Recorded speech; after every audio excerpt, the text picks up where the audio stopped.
en direct Oui. avec Estève Weiss. On est au Cochon Hardy, mais Oui. est-ce que c'est oui. C'est un café, restaurant, à l'heure du café. Voilà, rue du Théâtre, voilà. Pour un livre, brandis ton livre, s'il te plaît. Il est là. Rue du Théâtre à Perpignan. Hein. Voilà, rue du Théâtre. Oui, parce que pour nous c'est évident. Parce 66 000. Voilà, et donc un livre sur les radios libres en pays catalan. Oui. Attends, regarde, là c'est la face, mais là c'est l'épaisseur. Voilà, l'épaisseur. Non, je pense que c'est un critère. En hiver, c'est important pour l'isolation. Absolument, c'est le côté thermolactyle voilà. Un petit peu plus que ça. Même. Vous imaginez tout cet air entre les feuilles là comme ça. Voilà. Si vous avez froid avec ce livre, c'est vraiment hein. Ça c'est pour le côté quantité, quoi. Voilà. Alors, un livre sur les radios libres. Alors. Oui. C'est un livre qui est double, c'est pour ça qu'il est aussi épais d'ailleurs. Oui. Il a une première partie sur l'histoire des radios libres en France, la seule et vraie foi, catholique, apostolique et romaine. Oui. L'autre, c'est le local. Fait la gueule, c'est le local, on perd en qualité. Et en fait, c'est la question, le en creux de la radio. Oui, ce qu'on dit pas, quoi. Oui, voilà. Le hors-champ. Et comment Énergie a assassiné les radios libres, en fait, si je devais résumer. Hein, oui, non? Si, alors le sujet, en fait, c'est... qu'en pensez-vous des radios libres? Alors, je pourrais vous dire... oui, mais ça dépend où on est. Ouais. Où sommes-nous? Si on est à Paris... On se dit c'est super, les années 80 font que Radio Nova, tout ça. On peut enfin avoir des radios musicales qui ne sont pas que des radios en noir et blanc, si j'ose dire. Ouais, l'ORTF. France Culture, France Musique. Mais dès lors qu'apparaissent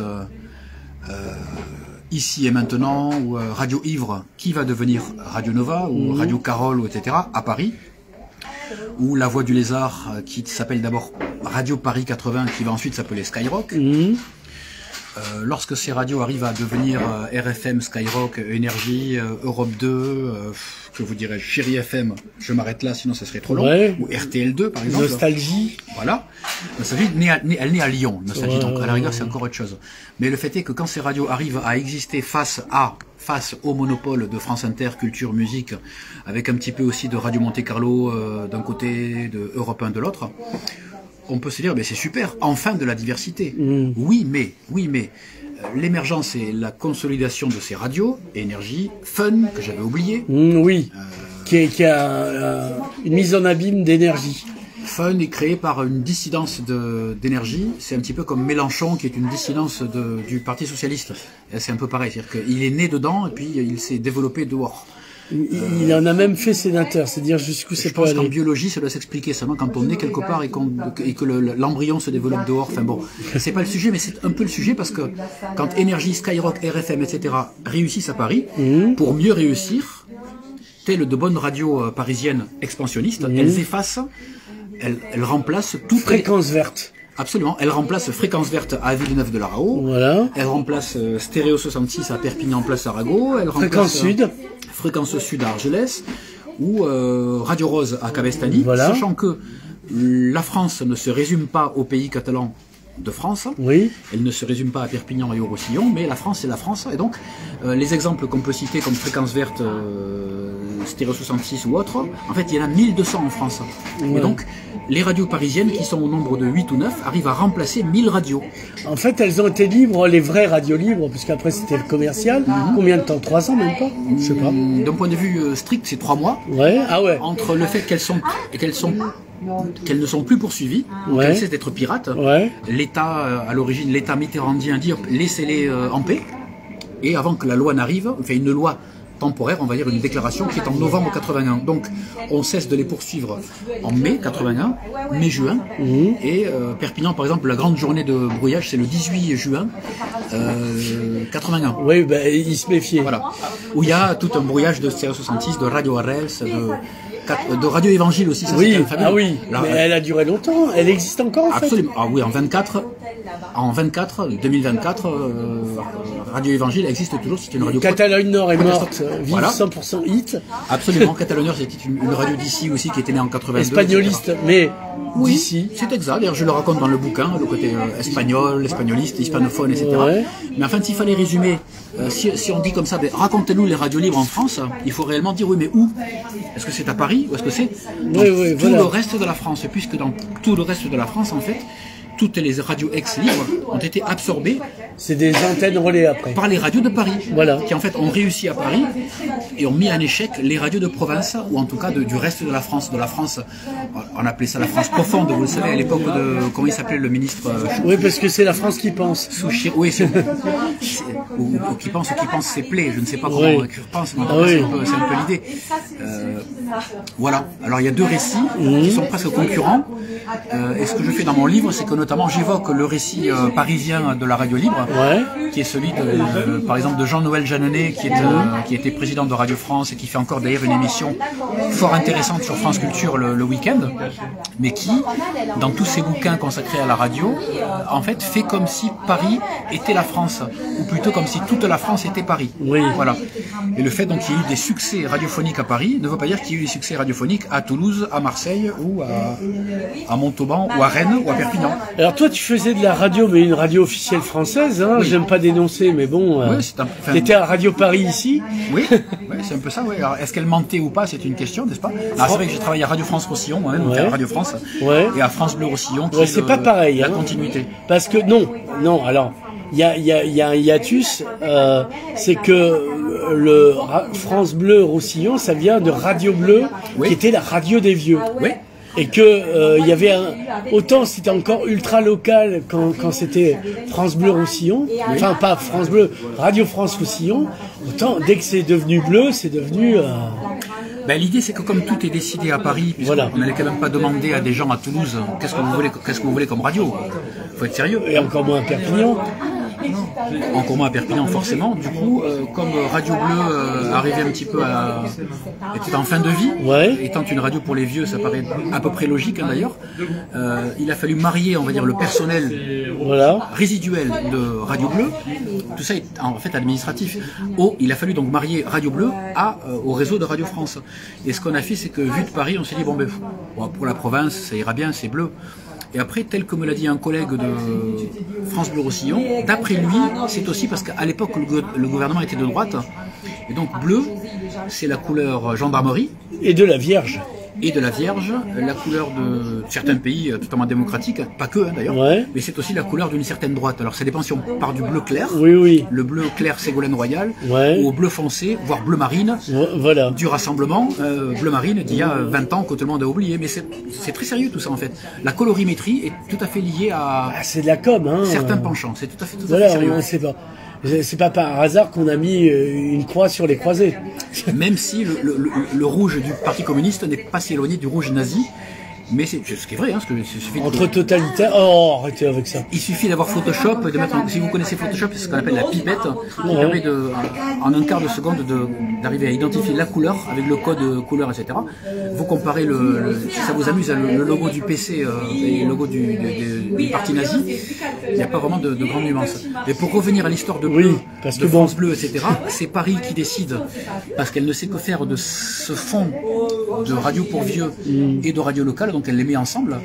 Et ça rappelle quelque chose qui est le MUSEM. Le MUSEM, c'est le musée marseillais le plus connu par les Parisiens.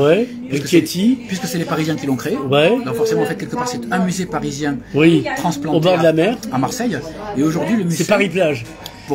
Pour qui le sait, qui s'intéresse au sujet, c'est un musée dont l'État ne sait que faire, parce que c'est là-bas. Comme c'est un musée qui est là-bas, il est là-bas à Marseille, vu de Paris c'est là-bas, de par le fait c'est un musée assez hétéroclite, d'ailleurs qui a puisé dans des collections hétéroclites à Paris, le but étant de faire un musée... c'est pareil que France Bleu. J'ignorais de le savoir. Et oui, le but étant en fait de faire un musée là-bas. Mais un musée de quoi? On s'en fout, il est là-bas. Mais quel est le propos, quelle est teinte, quelle est la couleur, quel est le format, le nuancier, quel est le style? Est-ce que c'est un musée de la magie? Est-ce que c'est un musée du surréalisme, un musée de l'impressionnisme, un musée de... Je sais pas. Non, c'est un musée. Est-ce que c'est un musée des arts de bord de mer? Mettons, ou un musée de... Au défi du bord de mer, enfin bon, passons. ou un musée étrusque, je ne sais quoi. Non, non, c'est un musée là-bas. Voilà. Et France Bleu, c'est la radio de là-bas. Qu'on capte ici, mais qui est pensée de là-bas. Oui, oui. Ce que je dis, ça paraît fantasque, comme beaucoup d'interviews que tu mènes, et je trouve ça très bien. Mais je pense que quand on peut se permettre d'être fantasque, c'est parce qu'on ne l'est pas, déjà. Oui, voilà, on fait semblant. Et parce que d'autres personnes aimeraient, à mon avis, avoir les moyens d'être fantasque. Voilà. C'est très prétentieux ce que je dis, mais je pense que c'est absolument vrai. Non, mais tu as raison. Parce qu'on est d'accord là-dessus. C'est parce que France Bleu, c'est plus intéressant à écouter parce que ils sont pas drôles, quoi. Il n'y a pas d'humour, alors d'humour de premier degré, mais on peut pas faire de sous-entendu. Ouais, voilà, même pas graveleux. Non, pas plus qu'un commentaire. Des sous-entendus catalans à la rigueur, mais pas plus, quoi. Pas des sous-titres. Dans le bouquin que je vous remontre. Oui, vas-y, parce que. Qui s'appelle Radio Libre en pays catalan, il y a deux, trois phrases qui expliquent pourquoi, par exemple, d'un point de vue de la radio décentralisée, est-elle décentralisée? Bon, supposé. Sur France Bleu, sur les réseaux France Bleu, qui est en fait une radio centralisée. Ouais, bah Sud Radio par exemple, c'est intéressant parce qu'il y a eu Sud Radio aussi ici. Ouais. Une antenne qui était assez autonome en fait. Et qui était menée par un ancien de l'OAS. Oui, très bien. Voilà. Moi j'ai beaucoup d'admiration pour ces gens-là. Ouais. Et Bastien Thierry, si tu nous entends, hein, on est avec toi. Au moins ils ont pour eux la cohérence. Hein, attends. Partage. Mais qu'est-ce qui... Attends. Ah, mais... Partager la diffusion. Mais qu'est-ce que c'est con ce truc? Ah voilà, ça y est, on continue. D'accord. Nous avons été interrompus. Par moi-même. Par qui d'ailleurs? Non, mais le problème, si tu veux, c'est. Il n'y a pas un brouillard de téléphone ici pour. Non. Le truc, c'est que le smartphone, il fait un peu sa vie avec tes doigts qui glissent, tu vois. Voilà. Alors, il y a eu un moment, ça a glissé. D'accord. Et voilà, c'est. Mais reprenons. Arrête de t'interrompre, c'est vraiment insupportable. Ce qui est intéressant avec le smartphone, j'ai dit ça pour l'avoir expérimenté. Ouais. C'est que comme ça n'a pas l'apparat, le volume et l'aspect imposant des caméras de télévision, les gens se lâchent beaucoup plus. Oui, mais c'est le but. Alors qu'en fait, on les voit davantage encore. Parce que comme personne ne regarde la télé, à part les vieux, non, enfin, globalement c'est un peu ça quand même. Je dois avouer, oui, les vieux, les dialysés, un truc comme ça. Voilà. Qui sont souvent vieux d'ailleurs. Ce qu'on arrive à voir en fait, c'est que les émissions de télé souvent sont diffusées comment? Par YouTube. Oui, voilà. Par rediffusion. Oui, voilà. Et c'est à la ressucée, si je veux dire, à la rediffusion qu'on les voit. Ouais, je fais ce commentaire-là pour dire que voilà, c'est un entretien criant de vérité. Oui, c'est un peu un ménage, carrément, à force d'être un entretien. Si tu veux. Mais on parlait de France Bleu. Oui. Et alors, oui, bien sûr. Je disais que dans le bouquin, je dis que parfois, pas toujours, hein, mais parfois quand même, dans les informations de France Bleu, surtout les informations, il y a certaines personnes qui arriveront bientôt au niveau de l'intelligence artificielle. Oui. Mais j'ai remarqué, mais j'avais une discussion sur une autre radio, à propos d'une autre radio. Ils tendent en fait à la robotisation, bientôt ils vont faire aussi bien. Voilà, c'est ça. Voilà. Pour l'instant, ils courent encore après les robots, mais comme ils ont cette sacro-sainte imitation parisienne, il faut absolument imiter, parce que si on parle comme moi en général, plutôt que de parler comme ça avec un accent, ce matin à Poyestre, il y a eu des inondations parce que le réard il faut même fermer la bouche de manière différente, il faut en fait avoir une morphologie pour que la cavité buccale... Il y a une usine pour ça. Tu sais, on faisait comme on refait pour les dents, on fait pareil pour les animateurs. C'est par rapport à la cavité buccale. Il y a des personnes qui pensent que parler avec un accent qui n'est pas de Paris, donc un accent d'ici, c'est être touché par une infirmité. Je suis bête en fait, puisque je parle avec l'accent d'ici, c'est que je suis bête. Et inversement, il y a des personnes, notamment à France Bleu, qui sont d'ici, qui surjouent, mais parce qu'elles prennent l'accent parisien, pensent que du coup ça les rend intelligentes, alors qu'en fait elles ont juste customisé. Non, c'est comme des faux seins. Oui, voilà. Quel exemple prendre? Non, mais moi, je juge pas, j'adore les faux seins. Mais pourquoi pas? Moi-même, j'en mets de temps en temps. C'est-à-dire jusqu'où ça peut aller. Il n'y a pas de raison. Mais c'est pas grave. Voilà, ça n'est pas sale. Comme disait le doc, avec Diffoul. Sur Fun Radio. Absolument. Alors, pour revenir, alors ici, en fait, moi, j'ai eu l'impression qu'il y avait, ça durait vraiment, ici, il y a eu, des radios qui ont totalement... Ça n'a pas duré longtemps? Non, mais vraiment, tu dis 3 mois? Non, on va plus. Je parle de leur aspect légal, pas leur aspect réel. Des radios qui durent, 4-5 ans, c'est la majorité, parmi celles qui ont marqué les esprits, si on peut dire ça comme ça. Toutes les personnes qui ont vécu dans le département des Pyrénées-Orientales, 66 pays catalans, Catalogne Nord, et qui ont plus de 60 ans, ou qui ont 60 ans, pour elles, il est une évidence que Radio Rose a existé. Il est une évidence que Stéréo 66 a existé. Après, le reste, c'est déjà... Il fallait connaître Radio Midi Soleil, RMS, la radio nous, liée à à 50 ans, on l'a connu. Ah, mais je dis ça pour donner à peu près un ordre générationnel. Et pour dire que Radio Rose, par exemple, c'est un référent qui devrait être connu encore de nos jours. Pas par nostalgie, moi quelque part je m'en fous de tout ça, au sens, je suis pas là pour réactiver le passé, pas du tout. Ce que je trouve dommage, très sincèrement dommage, c'est qu'en France, la culture commune fait que même des personnes arrivées bien après, comme toi et moi et d'autres, après Salut les copains sur Europe 1, qu'on ne captait pas ici. Donc c'était une radio même pas étrangère, on la captait pas. Ou alors en grandes ondes. Non, mais c'était en grandes ondes, mais on la captait pas. On la captait pas parce qu'on la captait pas assez en grandes ondes. Même pas, d'accord. Bien sûr que non. Donc tout en étant une radio de là-bas, comme RTL, on dit RTL, c'est radio très loin. Pour dire que évidemment c'est espiègle. Luxembourg, à la base. Mais c'est pas si faux. Mais qui sont plus au Luxembourg.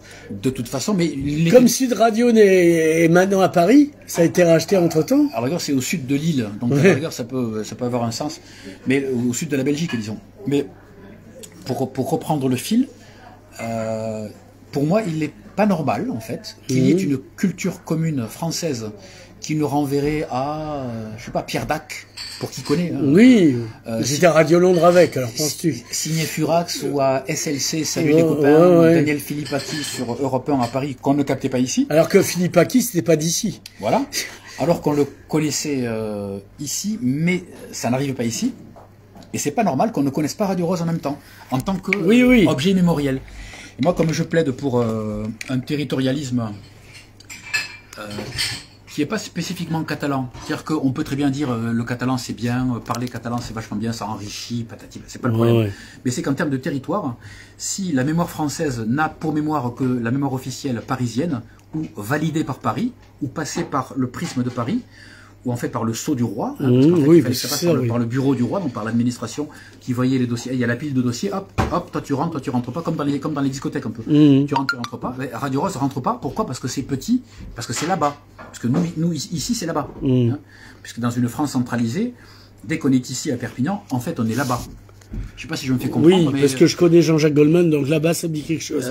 Tout est neuf et tout est sauvage. 1987, l'album s'appelle Entre gris clair et gris foncé. Absolument, bonne réponse. Ça c'est la culture inutile de Radio France Roussillon qui est. Mais tu vois, c'est un exemple. Tu t'es piégé toi-même. Garde, emparez-vous de cet homme. Mais est-ce que je connais parallèlement le titre du disque de Jordi Barr ou de Chris Cradle? Alors il se trouve que toi, oui. Voilà, mais c'est un peu pareil. Alors. Johanna Liès aussi. Toute proportion gardée, toute qualité respectée, c'est pas le truc. Mais c'est pas normal que dans un pays, quel qu'il soit, en l'occurrence. Oui, il connaît pas sa propre histoire. Il n'y a pas un minimum, je dis pas qu'il faut pas être fanatique, il faut pas être dans l'excès. Hein.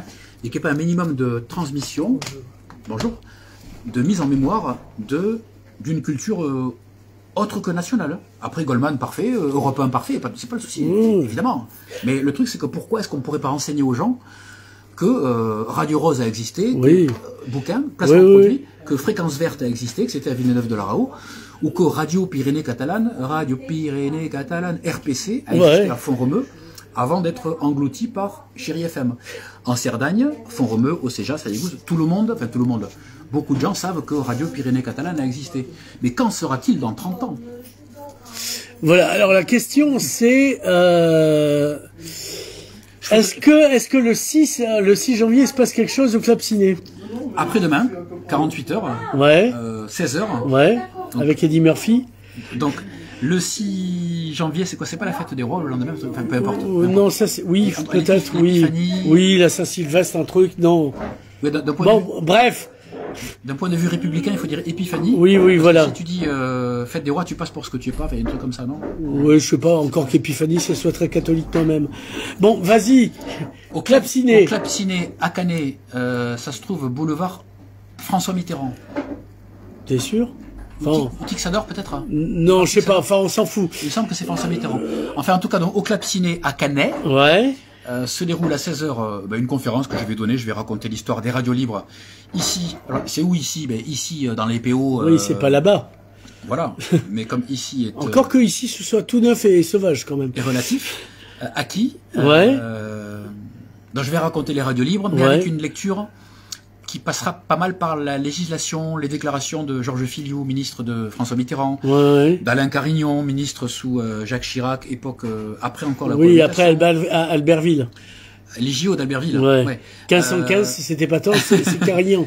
C'est pas l'aéroport de Carignan, ouais, c'est Ouais. ça. Ouais. Le Carignan, pour les gens qui nous regardent, c'est un cépage. Oui, voilà. Un cépage du Roussillon que les gens d'ici croient d'ici, alors que ça vient d'Aragon. Voilà. Ce qui est quand même assez énorme. C'est catalan.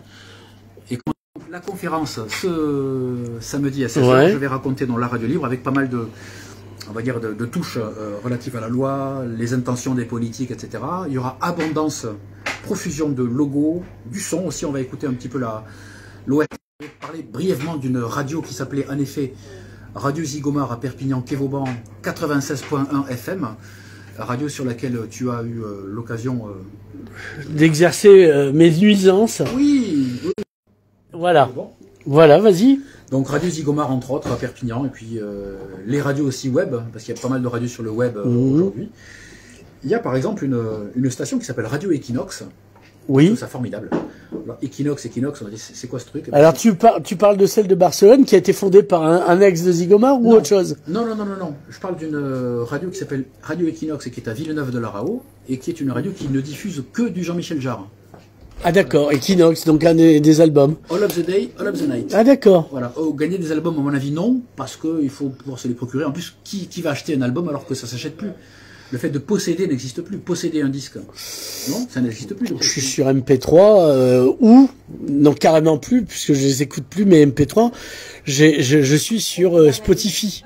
Voilà, entre Spotify, Deezer, Tidal, Qobuz, Voilà. YouTube, machin, et Apple Music, c'est un autre débat, on pourra en reparler si tu veux, mais posséder n'existe plus. C'est vrai qu'il y a une phrase de vieux que j'aime beaucoup, c'est, dis donc, tu l'as l'album de live de Bob Marley, mais pour l'avoir, pourquoi l'avoir? Oui. Ça veut dire quoi, l'avoir? L'avoir dans mes favoris? Tout ça ne veut plus rien dire. C'est intéressant d'ailleurs comme sujet. Donc pour dire que la radio libre, ça ne reviendra pas, c'est comme ça, désolé. Ce fut génial, ce fut épique, une parenthèse enchantée. Faut pas être nostalgique. Est-ce qu'il faut faire un parallèle entre jadis et aujourd'hui? Est-ce que les blogs qu'il y avait sur Internet, surtout il y a 15-20 ans, il y a 15 ans, il fallait absolument avoir son blog, par exemple. Hein. Ouais. Aujourd'hui même, créer un site Internet, c'est inutile depuis qu'on s'est aperçu qu'il y avait les Snap et TikTok, et Ouais, voilà. Facebook, etc. Si vous ouvrez une boutique de, je sais pas, si vous ouvrez une herboristerie à Tuire, ou à Poyestre, ou à Estagel, je sais pas, peu importe, pourquoi faire un site Internet alors que Facebook fait ça très bien en un quart d'heure, etc. Donc on peut dire que tous les parallèles sont à peu près inutiles, ou en tout cas, ce sont que des thèses, c'est pas le plus important. Ce qui est important pour moi, c'est d'expliquer qu'avec la radio libre, on a une certaine France dont nous sommes un échantillon ici. Nous sommes une France parmi d'autres, la France de Catalogne, ou la Catalogne française, enfin peu importe, sachant que nous sommes indissociables à l'heure actuelle des deux dimensions, la France et la Catalogne, ici à Perpignan, mais que, à cette époque-là, il y a un pays qui respire un petit peu comme les pores de la peau. Moi je pense qu'une radio, c'est un petit peu comme un port de la peau. Quand on a une radio qui s'implante à Font-Romeu, une autre à Bourg-Madame, une autre à Perpignan, Cabestany, Cadoues, Argelès, je m'arrête là. Serré, Amélie, ce sont autant de pores de la peau qui sont ouverts. Et par rapport à aujourd'hui, il n'y a pas photo. Il n'y a pas photo, parce qu'aujourd'hui, les choses ont été repliées, se sont repliées. Ce qui n'est pas le cas chez nos amis de Catalogne du Sud. Oui, puisqu'il y a encore... Comme on le sait, et depuis la loi espagnole de 79 et de 82, il y a la possibilité pour toute municipalité, en fait, tout endroit qui a un code postal, peut faire une radio. Donc, en gros, on appelle ça les radios municipales. Voilà. Ce qui est une formidable occasion de faire respirer les territoires sans pour autant que le maire dicte ses mots. On peut même être tout à fait neutre, peut-être pas opposé au maire, mais en tout cas tout à fait neutre et équanime entre le maire et son opposition. Personne ne va vous reprocher quoi que ce soit. Ce ne sont pas des radios municipalistes qui seraient à la botte du maire XY de Figueres ou ailleurs. C'est un exemple. J'en parle un petit peu d'ailleurs dans la conférence de ce samedi au Clapciné à Canet. Je parle un petit peu de l'actualité européenne, de la radio, le Royaume-Uni, je vais jusqu'au Japon même, parce que le Japon a des modèles intéressants, mais je parle aussi de l'Italie, de la Catalogne du Sud, parce que nous l'avons ici à un jet de pierre. Comme on dit à Gaza. Comme on dit à Gaza, oui. D'ailleurs, on ne parle plus du fait de... À l'époque, on parlait beaucoup d'intifada. Oui. C'est un autre débat. Bah, c'est toujours fada, mais c'est moins inti. La Belgique aussi est intéressante parce que dès 1980, la Belgique, par la loi, autorise les radios qui souhaitent exercer en associatif ou en privé, d'entrée. la France, par exemple, accédera à cette option, hein, associative ou privée, uniquement en 84-85.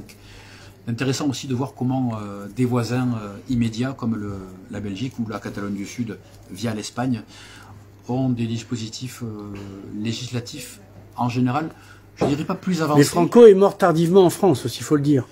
Ben, il y a des personnes... Parlette, hein, C'est un autre sujet, mais il y a encore en France des personnes qui ont besoin que Franco vive pour pouvoir exister, elle, en tant qu'anti-franquiste. Franco de Port. Voilà, comme on dit. Esteve Weiss. Oui. Merci. Nicolas, merci à toi. Donc, après-demain. Oui. Clap Ciné, quelle heure? 16h. Avec projection d'un film qui s'appelle Les Magnétiques, qui est sorti sur les écrans en 2021, ouais. Il y a 3 ans maintenant, et qui aborde, pas seulement, mais un peu la question des radios libres. Disons que la radio libre sert de décor, un peu d'ambiance à ce film-là, qui est un film chouette, agréable. Esteve, merci. Merci à toi.